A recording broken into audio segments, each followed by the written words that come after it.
Well, what do we have to be praying about tonight, y'all? What's going on? Anything?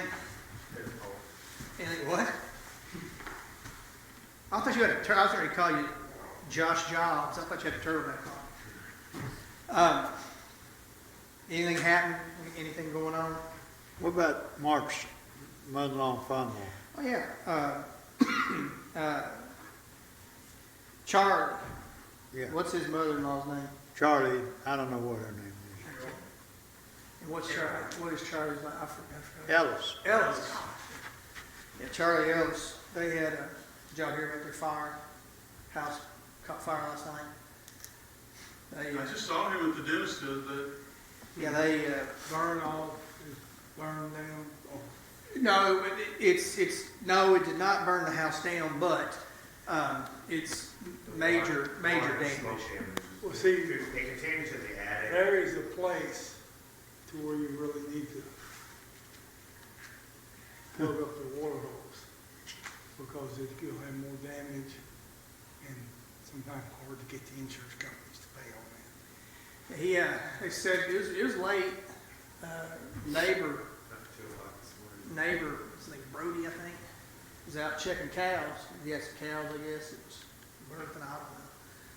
But he was out about 1 a.m. and saw smoke and went over and tried to get Charlie up. Beat on the window, he said. And Charlie said, "Go away." He said, "I can't go away. Your house is on fire." So, Charlie's wife, she can't walk out of walkers. They had to help get her. They got her and the dog, some of their stuff out. But I don't know what. Yeah, it's awful. They're okay and they'll be all right. But it's just having to go through that's traumatic. Bad weather makes everything, slows everything down. Oh yeah. And fight a fire in this kind of weather. And they had one firefighter. They had to take him to the hospital. He fell. It's ice or whatever. So. But, yep, keep them in your prayers. What else? Anything else? Anything else going on? I don't think, Steve and Tracy traveled today. yeah, I texted him about 4:30 to 5 or something like that to see if he was on his way, and he said, "Oh yeah, we're not there. It's pretty close." Is at the beach, wasn't it? It's past the Sebring, or just past Sebring. So they've been on the road since 5 a.m. He told me. They'll be down there for a couple of weeks, I guess. Austin, are you covering Sunday then? Good. There's see 2 birds, 1 stone. Prayer request and a problem solved. Live action, boys and girls. That's how we do it. Well, what else? Anything else happening? I feel like I'm forgetting something, but I don't know what it is. All right, then Elijah, you want to start us off? Sure. Dear Lord, thank you for this day, and thank you for this time that we have here together to study your word. Please continue to be with everyone through other prayer requests that we mentioned tonight, and be with Jeremy as he brings this study. In your name we pray. Amen. Amen. All right, let's get things going here and get things opened up. Tonight will be one of those real Bible studies. We got a lot of ground to cover.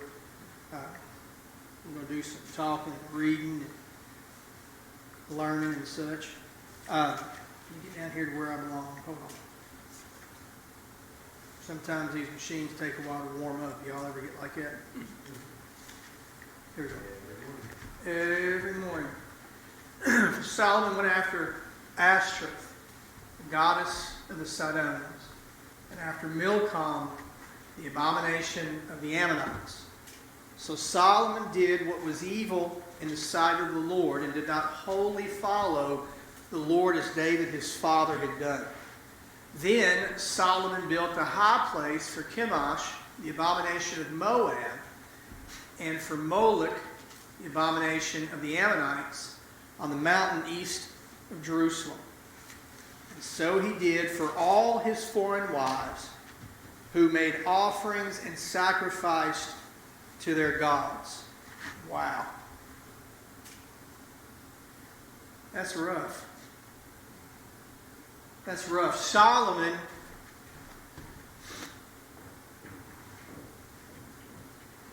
David. Now it says Solomon went after Ashtaroth, who was the goddess of the Sidonians. Sidon or Sidonians would be Tyre and Sidon. What was that guy's name from Tyre that did the deals with Saul? Hiram. This is Phoenicia. And after Milcom, the abomination of the Ammonites. So Solomon did what was evil in the sight of the Lord and did not wholly follow the Lord as David his father had done. We're going to come back to Solomon and David in just a second. I want to finish this list over here. It said then, hold on, what did it say he did to Ashtaroth and Milcom? It said he went after. He went after them. Now, it says Solomon built a high place for Chemosh, the abomination of Moab, and for Moloch, the abomination of the Ammonites.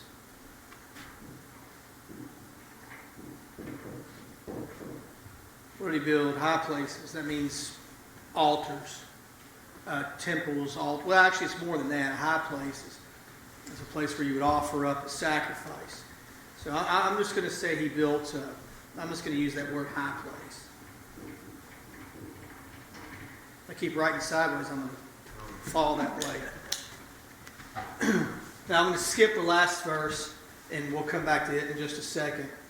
All right, so Solomon went after Ashtoreth, the goddess of the Sidonians, and after Milcom, the abomination of the Ammonites. Ashtoreth is a female goddess. Milcom is a male goddess. So you have a male and a female. Now it says he built altars or high places for Chemosh of Moab, Molech of Ammon. This word right here, Milcom, Molech, milk, the actual way that name is pronounced is Mulk. Spelled Mulk. And the various regions where they would be worshipped would change the names to Mulk, Mulk, Molech, which we would call Molech today. So what I'm getting at is two different regions, same God. Just a little different variation. And most of that is linguistic. But, all right, so now we have Solomon going after Ashtoreth and Milcom. Who persuaded him to do that? Wives. Now, before we jump on the ladies, and there's no one here to represent them, technically,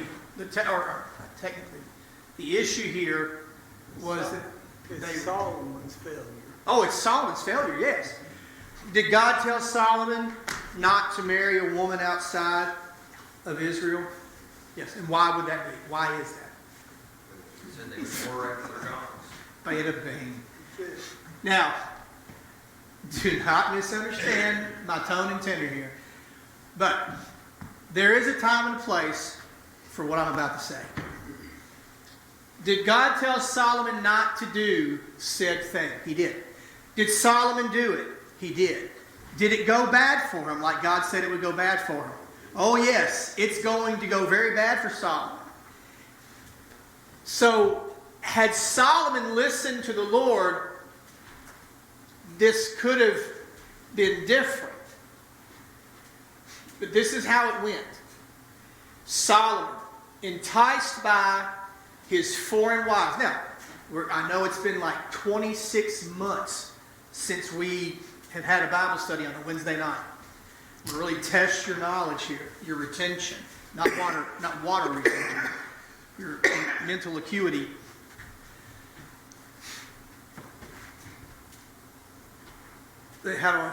Why? Why did Solomon acquire these wives? Political advantage. Foreign policy. Political power. Political power. That's incredible how you guys all said this. Political power, which was his foreign policy. Now, what was his foreign policy? His foreign policy. Now, here's where it gets really, really interesting. This is where I say we're going to have a real Bible study tonight. Speaking of foreign policy, there are a couple of ways, I guess, you can look at foreign policy.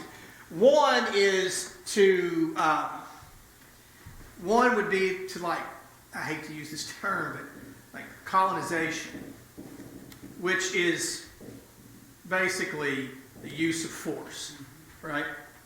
And then there is, what would be the word to use here? Like economics, which is in a sense, it's still force. It's just you're not using the military to do it. You're using money, but you better have a military that can back up that money.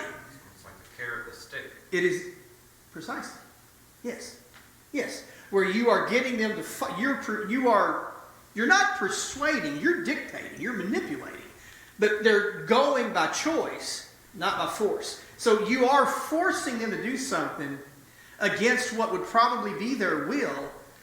But now, I don't want to get locked up in the next 5 days for saying something I'm not supposed to say, but isn't this kind of how Western civilizations operate?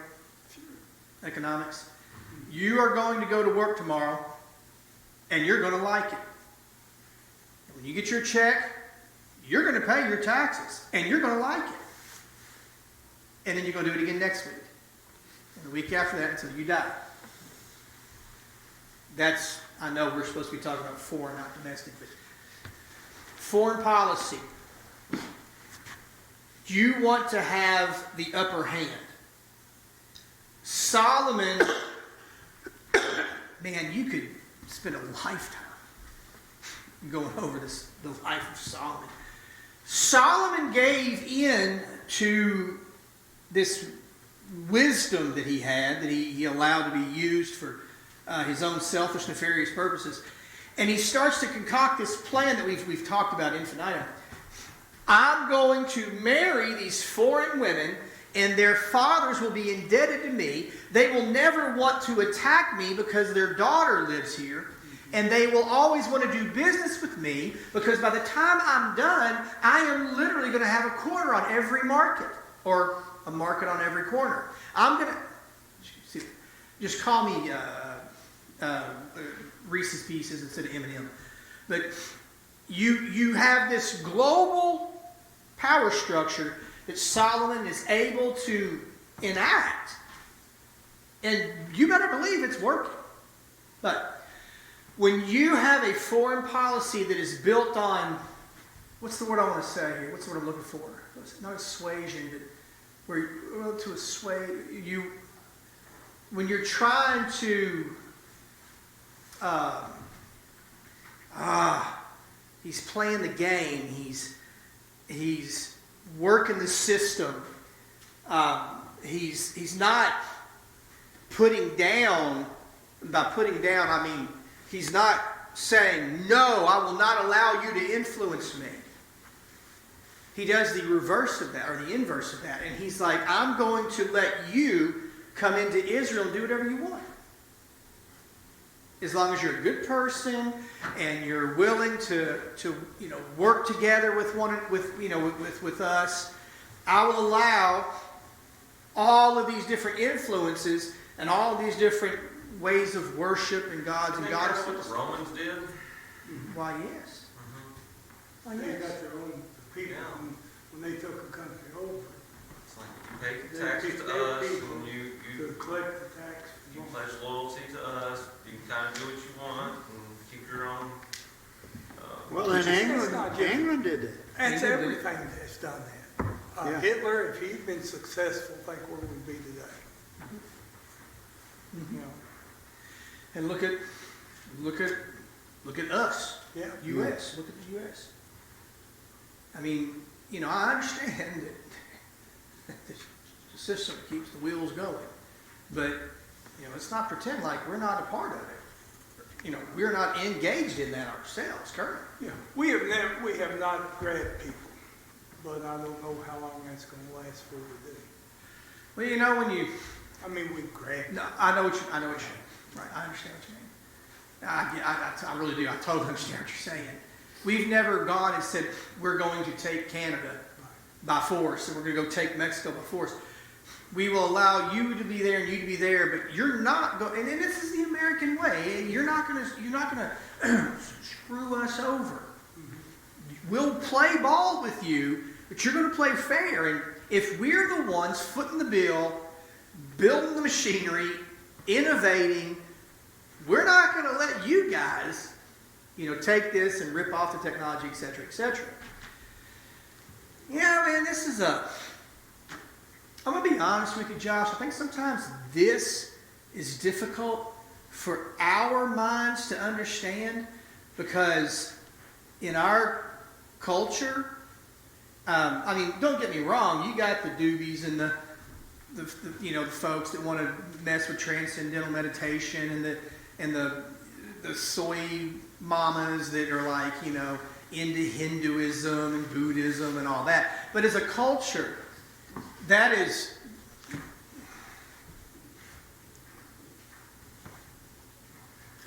as a culture, as a Western civilization, it's one God. In God we trust. One nation under God, not plural. One nation under God.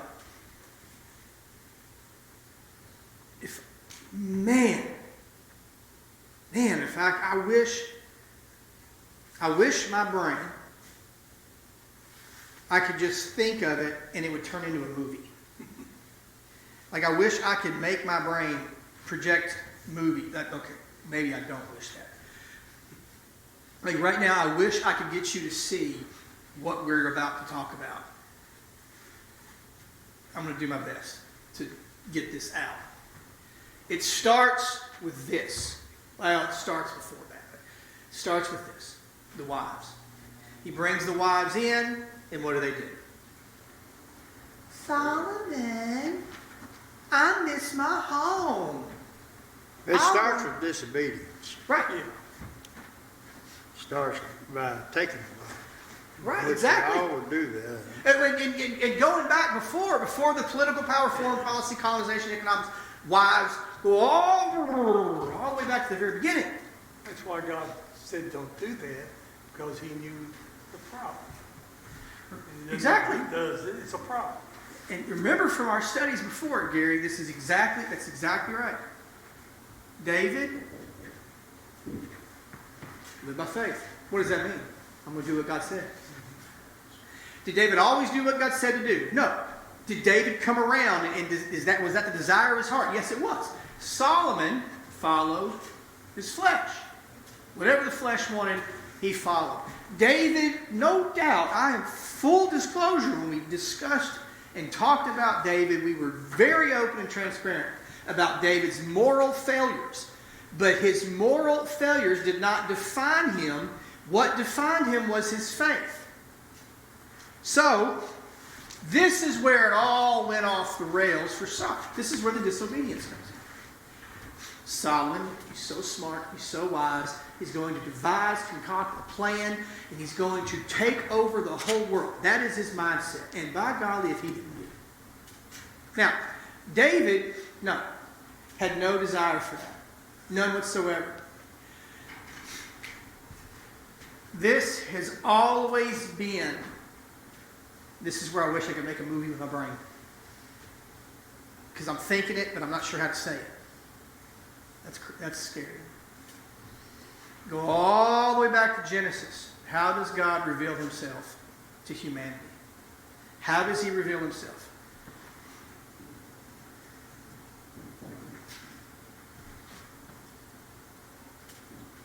Pastoral.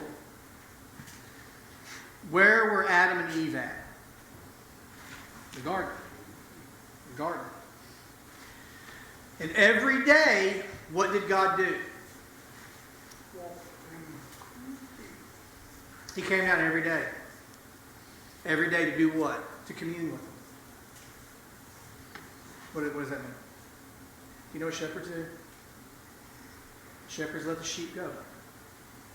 They watch them. But every night, what do? They corral all the sheep back in. 1, 2, 3, 4, 5, 6. Inspects.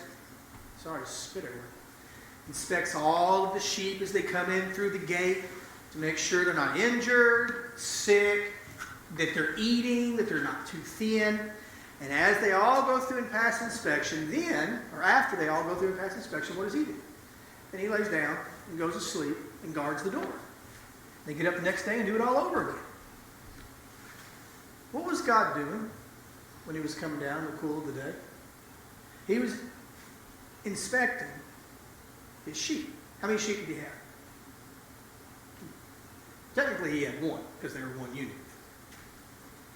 So he was inspecting the sheep. Well, why do you need to inspect the sheep? There was no sin until we read about Genesis 3, where they listened to the this devilish plan of the serpent to show them that they did excuse me, there goes my brain. That they did not need to have faith in God. They could trust in their flesh. And he told them, you will not surely die. I can show you how to defeat death. Look, this isn't a YouTube video. It ain't a podcast, but I'm going to say it. You better believe that right now there are people that are feverishly working in the scientific field to discover the cure for death. And they will one day find it. They will find it. Because it was given to Adam and Eve and they rejected it because they walked by faith. They knew that I will die, this flesh I will pass away, but I will live forever because God said so. Now, back to Genesis 3. In the cool of the day, he comes down and he says, Adam, Eve, where you at? Think about what Jesus says. Jesus said, my sheep hear my voice, and another they will not follow. Right? Adam, Eve. Where were they? They're hiding. Why are they hiding? Because they've sinned. Right? They've sinned, so they're hiding. But God is still there. He came the same day, same time, exact same manner. Nothing had changed about him, but something had changed about them. God was going down and meeting with him in the cool of the day because he knew that this day was going to come where they were going to sin. And they were going to need him. And a shepherd doesn't give up on the sheep. He doesn't walk away. He doesn't quit on them. When he knows sheep are not going to succeed at all times. So God comes down like a shepherd, in a pastoral setting. And by pastoral, I don't mean me, pastor. I mean pastoral. That's the word you would use for a shepherding, a region of shepherding. It's pastoral. It's hills and grass and valleys and streams.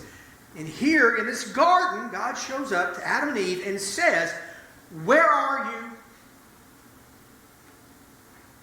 And what do they say? Do they say quiet and silent? No.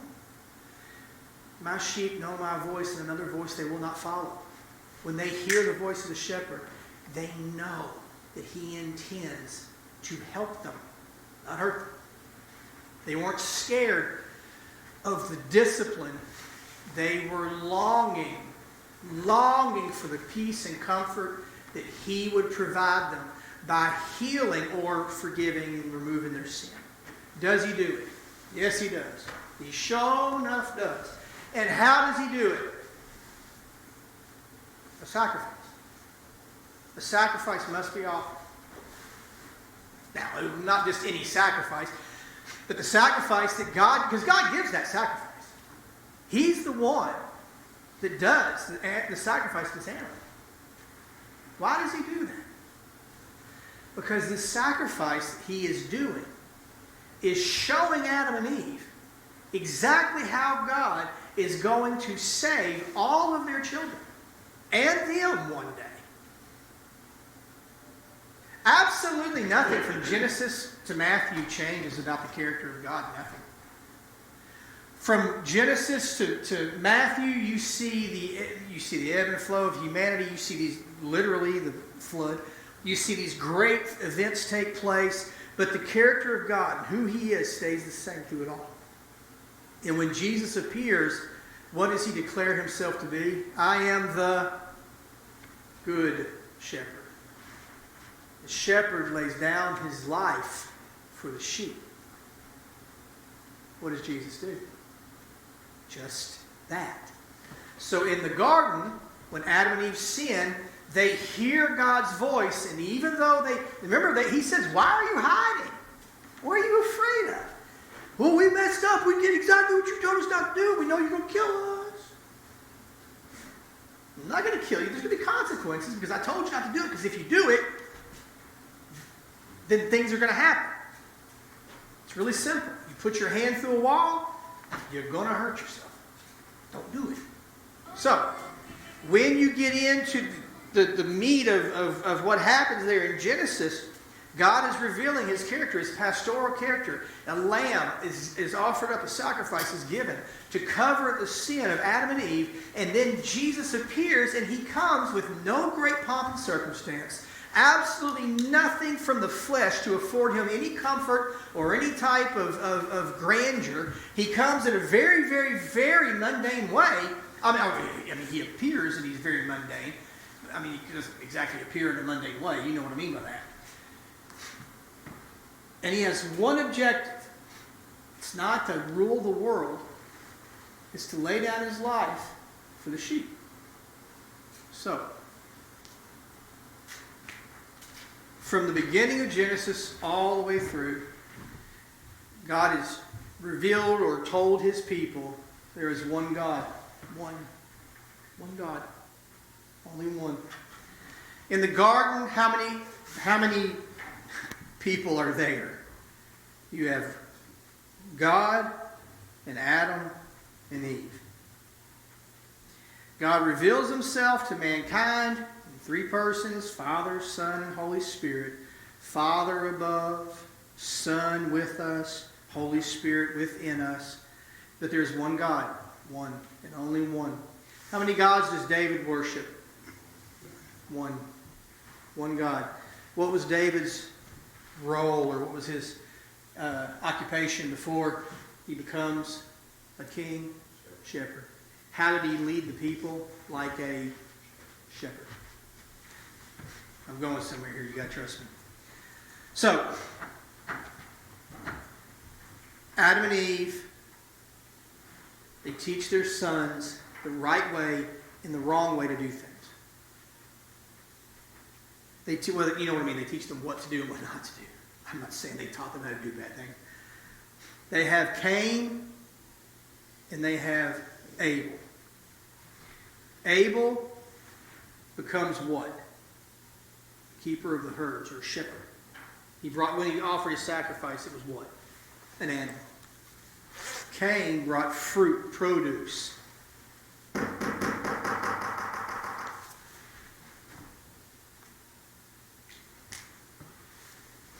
Abel, faith. What is faith, Gary? It's obedience. It's obedience. Abel was obedient. Cain was not obedient. He was disobedient. He operated in the flesh. He said, you said I wouldn't be able to bring forth fruit from the ground, but look what I did. He was shoving it in God's face, saying, I can use my wisdom, my skill, and I can have this whole world. What does the old song say? You can take this whole world. Give me Jesus.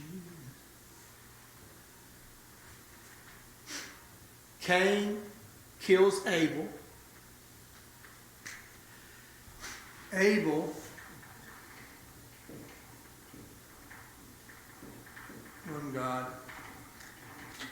Cain goes off and builds cities,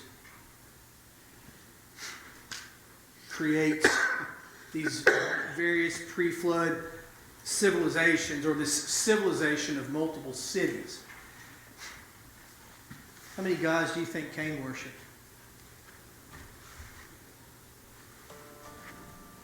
Were most of his gods mixtures? Yeah. Yeah, they were.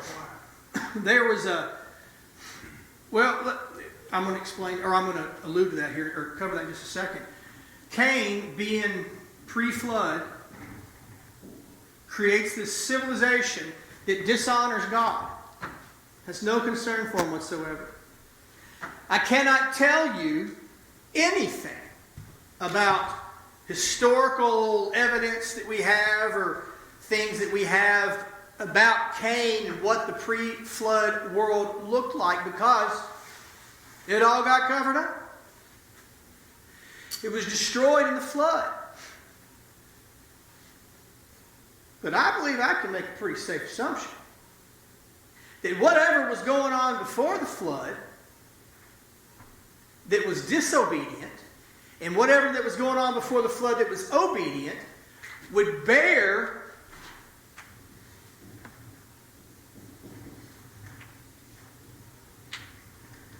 Shem, Ham, and Japheth, 3 sons of Noah.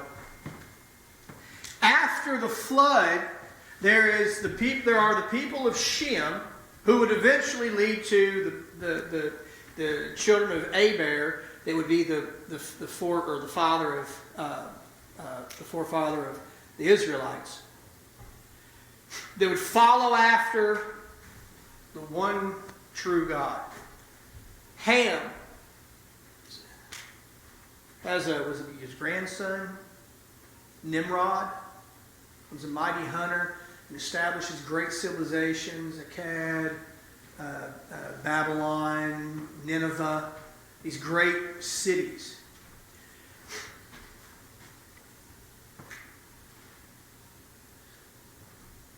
And they all had multiple gods. Multiple gods. Or there were multiple gods, I should say.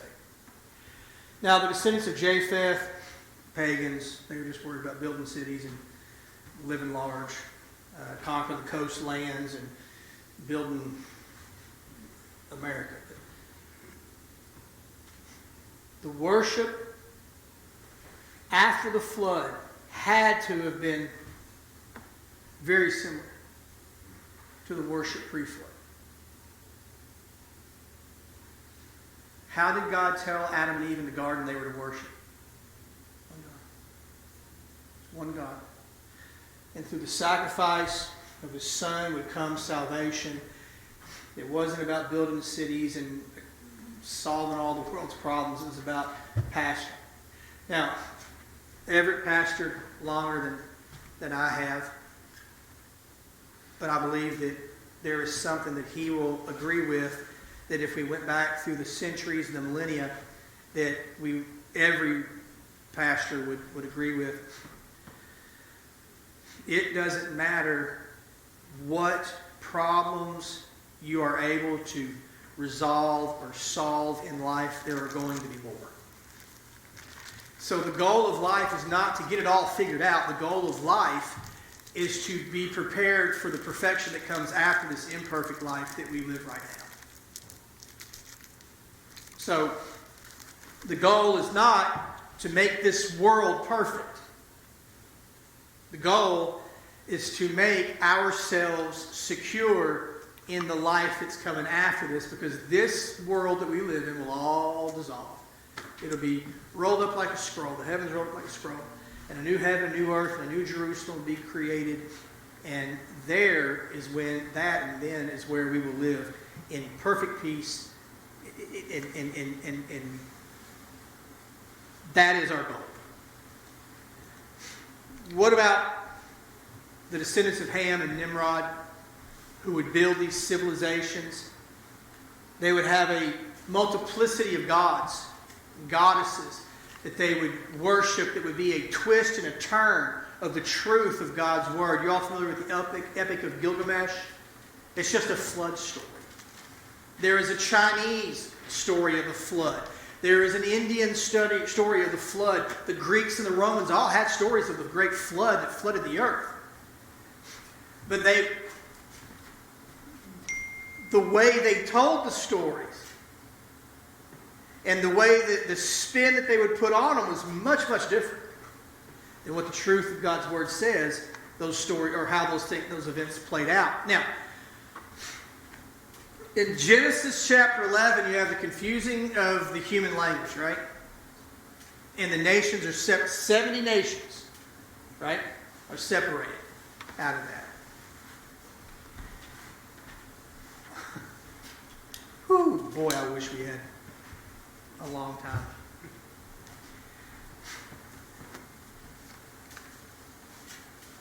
Let's say you have this false god that is worshipped, and I don't know whatever his name is.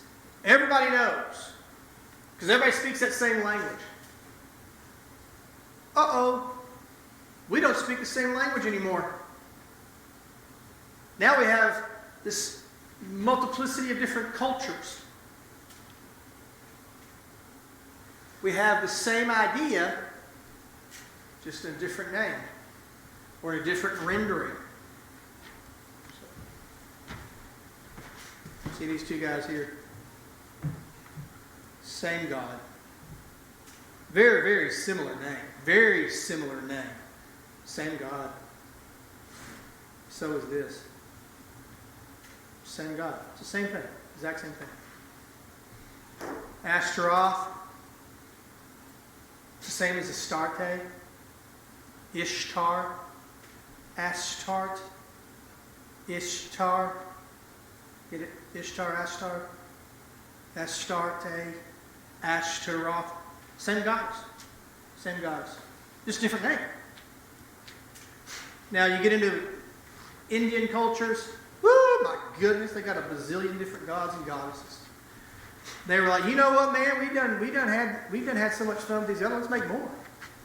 We got demigods, we got semigods, we've got titans, we've got what Mount Olympus, we've got Mars Hill, we've got all these different planets and gods and goddesses and this plethora, but it really doesn't matter, because any god other than the one true God is a false god. It's nothing.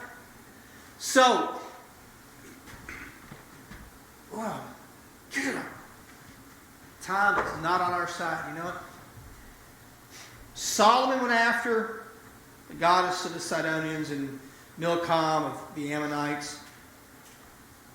Then he went after Chemosh, he built a high place for Chemosh and Molech. So he goes from looking into them and pursuing them to accepting them and now worshiping them, allowing the worship that he worshipped them, allowing the worship of them to be openly done.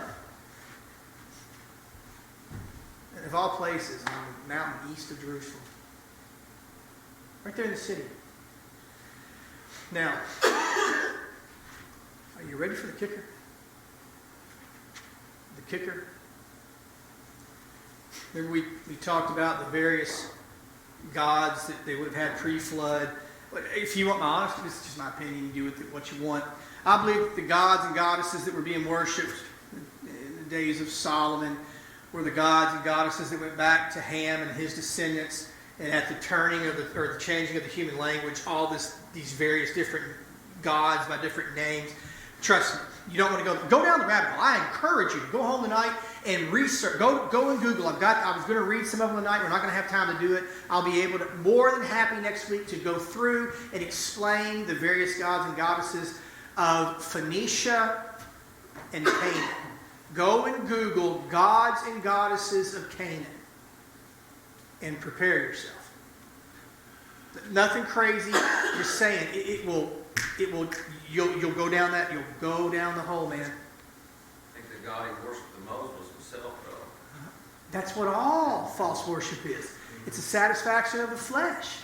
It is a satisfaction of the flesh. And remember, Cain, flesh. Worshipped by his wives. It was this. Can I say some things and y'all not getting mad at me? Maybe. When a man goes on a conquest and has an affair, is he really thinking about the best interest of this mistress? When she's willing to have the affair, is she really thinking about the best interest of the mistress? Is anybody thinking about the other wife and the other husband? You relate this to the bride of Jesus? Just saying. She- Let it pop, man. Why is that? Let it pop. Let it pop. It's no one. I am not saying. Oh, boy, I didn't feel comfortable saying that. I don't want to put myself in that position. A man can never say, you know what? I'm going to have an affair with this woman because it's going to make her life better. What it is, and then, no, I'm not bashing here. It's us. And same thing with overeating. Same thing with overeating. Same exact thing. It's me saying, I'm going to let not my guard. I'm going to allow myself a window to do whatever the you-know-what I want to do.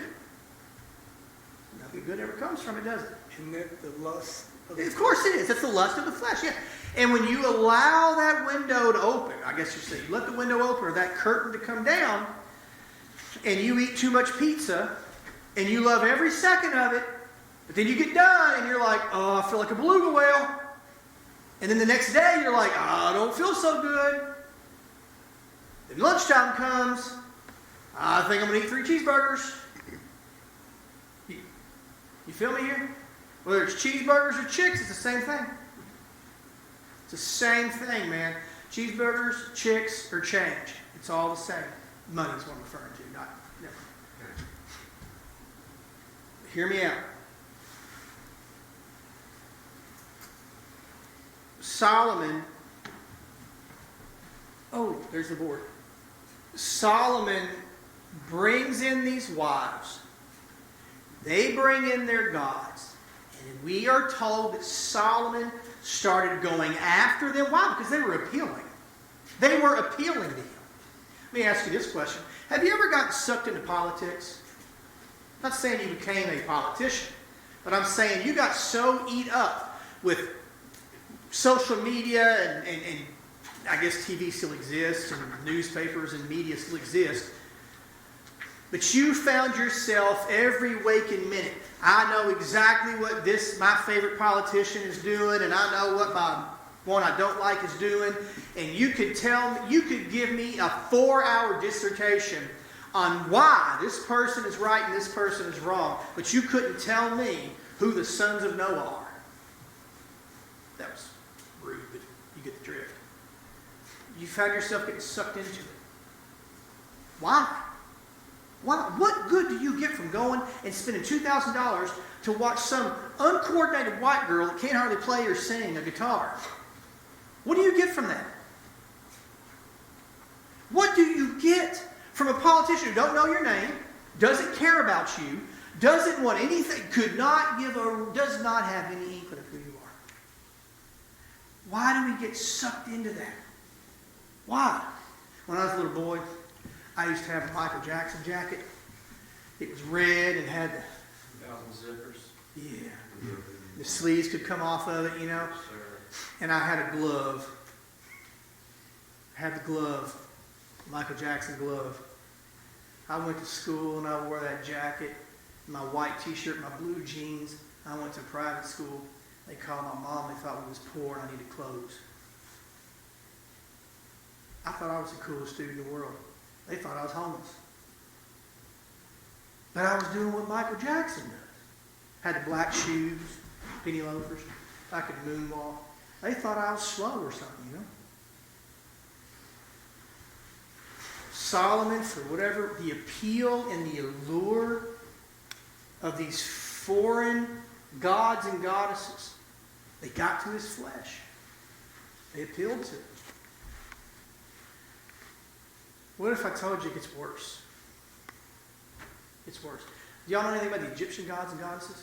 The pantheon of Egypt? The only thing that comes close to rivaling that is, Egypt is the only thing that can even come remotely close, I guess, to the pantheon of Indian gods. All the 10 plagues had to do with defeating Yes, you're exactly the right. main gods of Egypt. Exactly. It's exactly right. In here, even in Canaan, depending on where you were. Okay, let me just end it with this.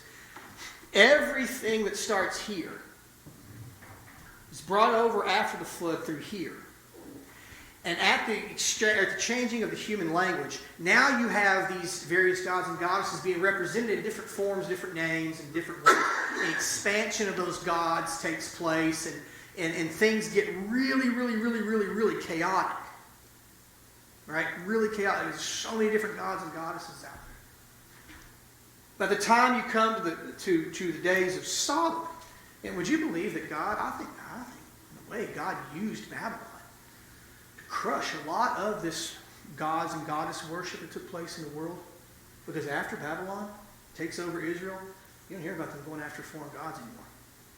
And you don't hear about the multiplicity of gods and goddesses until the Greeks and Romans come along.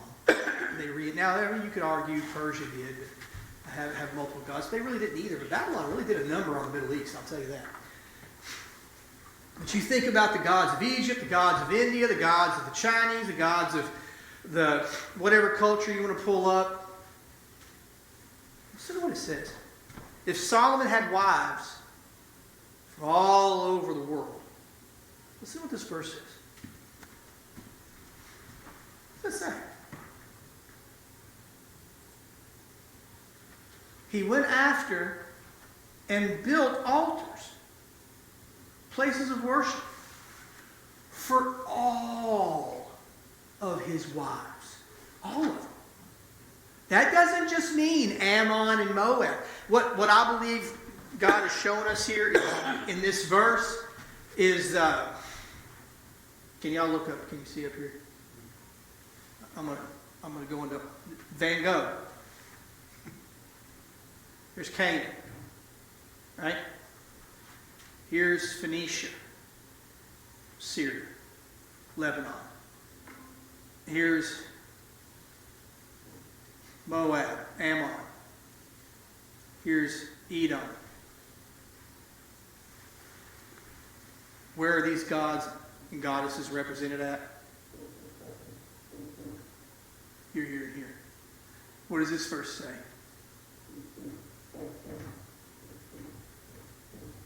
And all the other gods and goddesses around the world that Solomon married into the cultures of. We'll talk more about this next week, but Ashtoreth and Milcom represent the male and female. Depending on which gods or which culture you're looking at, you'll have a supreme god, the god above all gods, El in Canaan, El or Ea, El. But even he had a consort. And he and his consort would have children. They would be Ashtoreth and Milcom. And then they would condense all of that, and it would just be the god and goddess that would be worshipped. And yes, there may be another god out there, but these gods would take supremacy. Regardless of what the name of the god or goddess is, you're going to see that there are going to be the male and female principles, and these gods and goddesses will all demand sacrifices of man. They'll require things from people to appease them and to earn their favor. Men have to do crazy things to be able to get them to appreciate them and love them. What does God ask of us? What does He ask of us? Just believe, to love Him and be loved by Him, and believe or have faith that He will take care of us, that He will provide for us. One of the greatest dangers that exists within the walls of the church, or the confines of the church world today, is this principle, this ideology, this false theology, this evil sorcery, if you will, that says if you just come to the Lord and pray, God will take away all your problems. He'll fix every mess you have. If you just do this and do this, then God will give you this. I don't know what your life's going to be like, Elijah. I have no idea. I do not know what twists and turns your life will take, and neither do you. No one in this room does. I have no idea what's going to happen for Jason next. I have no clue what LA's life is going to look like for the rest of it. Dave, buddy, you've lived long enough to know, and you'll live way longer than I will, but we don't know what's going to happen in the rest of Dave's life, Gary's life. I have no idea. Here's what I do know. Whatever you go through, I'm going to be there for you. Whatever you face, we'll walk through it together. Whatever you endure, I'm not going to bail on you. No matter what it is. And one day, don't know if I'll ever retire, Gary. I'm going to be honest, man. This might be a lifetime appointment for me. I mean, the job. That used to be the old saying. Well, I know, and that's okay. I'm fine with it. I kind of prepped myself for it. Yeah. It may be a long-term thing for me, but my point, or the gist here that I'm giving is, there is nothing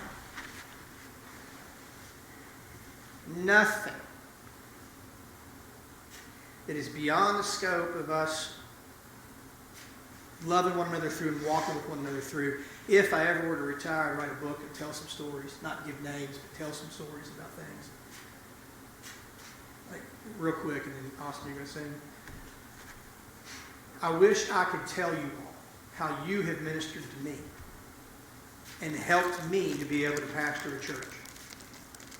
The times that I've gotten frustrated and someone has said something, not even knowing what they said had such an impact on me.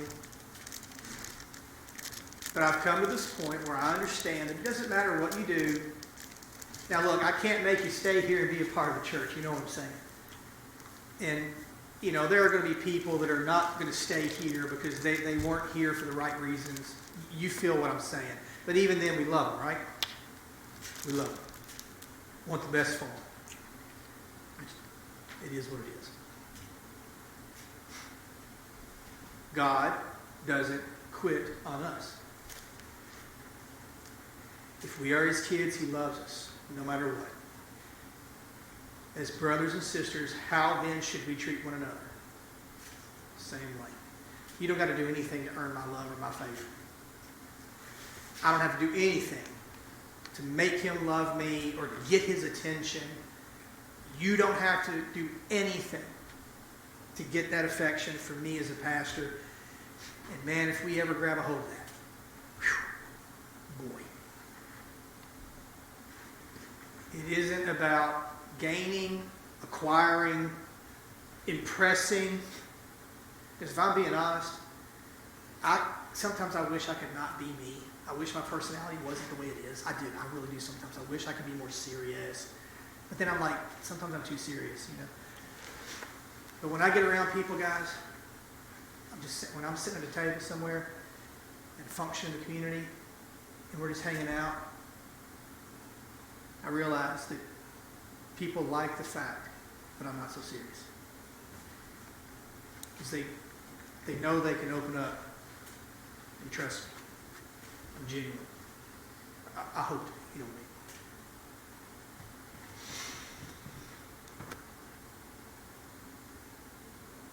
And it all goes back to this. One God loving His children. That's it. All right, Austin, you ready? Come on, son.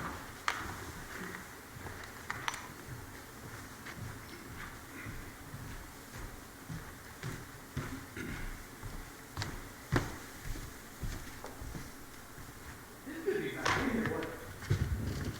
It's been a long time, man. Long time.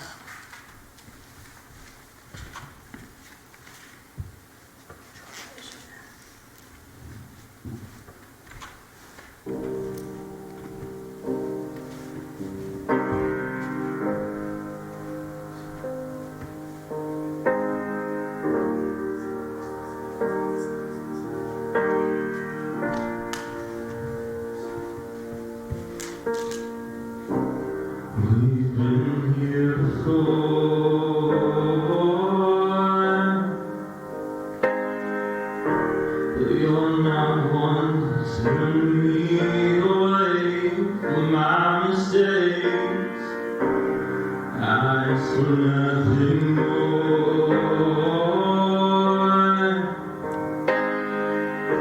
'Cause through my faults you've seen me, you've made way for my healing.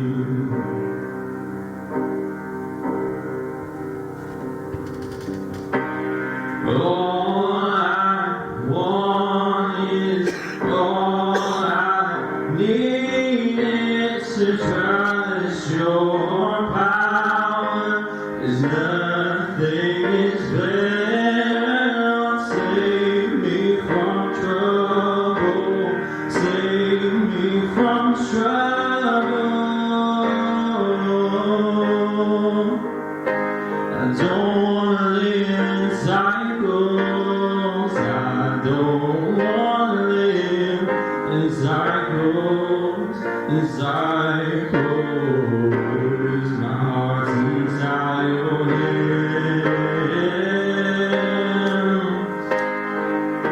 and I will away with me till the end. And even if the same old things are in my home, I know you're putting in these cycles. All I want is, all I need is to trust your power. 'Cause nothing is better. Save me from trouble, save me from trouble. I don't wanna live in cycles. I don't wanna live in cycles, in cycles. I remember what you've done. I sing the battles that you've won. All your victories are final. I remember what you've done. I sing the battles that you've won. I'm putting in these cycles. There's an end to every cycle.